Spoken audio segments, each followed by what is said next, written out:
И така, вече нямаме светкавица. Тя между другото светкавицата май не прави смущения през деня. С ким телефона? Кал. Калето? Ага. Семген. Да. Между другото, китайската версия на телефона е интернационалната на посредството. Нищо. Това да пише сега надолу.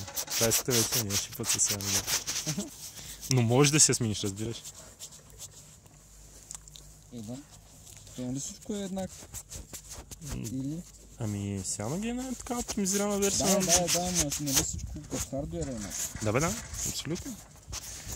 В Индия, като релисваха телефон, се скараха с тия Cyanogen, защото има някаква индийска компания, дето произвежда телефони с тази дистрибуция. И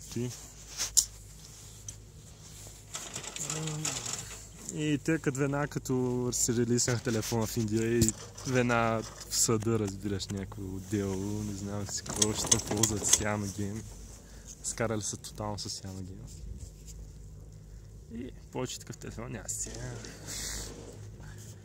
Не може да правят неофициална версия. Кой? Тия.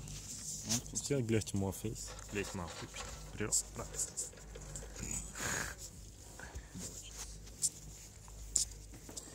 Да, тъй че втория телефон не ти препоръчвам да се вземеш.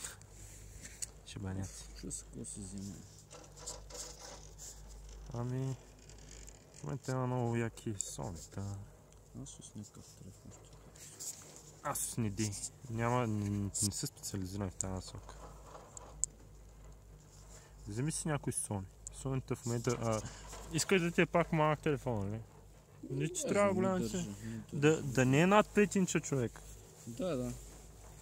Еми тия, ако си вземеш, дете казва сега, Z2-ката се му е паднала цената, тя е...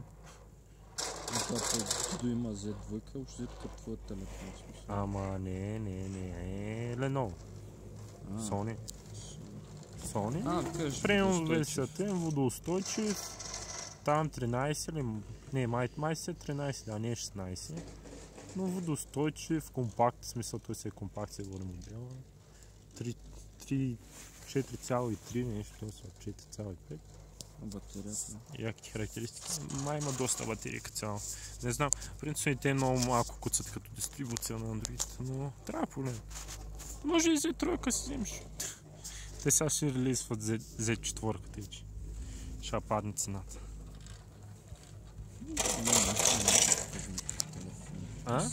Не ми трябва кой някакъв телефон, трябва ми само навигация. Да, може да правиш какви снимки сега като с това. Бах ти си мисля, при 5 години взема телефон.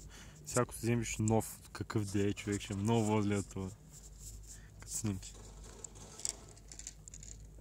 Дали? Човек мога право уникални снимки. За снимки говорим, не за клипчета. За клипчета съм съгласен, но за снимки. Да, за снимки. Мисля, нали сещаш, горе-долу моят телефон вече успя да изпревари това вече като фокус, като екстра. Да, като бързина на снимане. Ски. Не мога да снимам. Пречиш. Аз са плоскам и така. Ето трябва да са плоско. Сега ще направим ключ. Ама не, нещото като трябва да качваме. Да.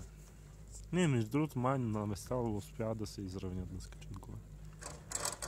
Ама... С мене не ста.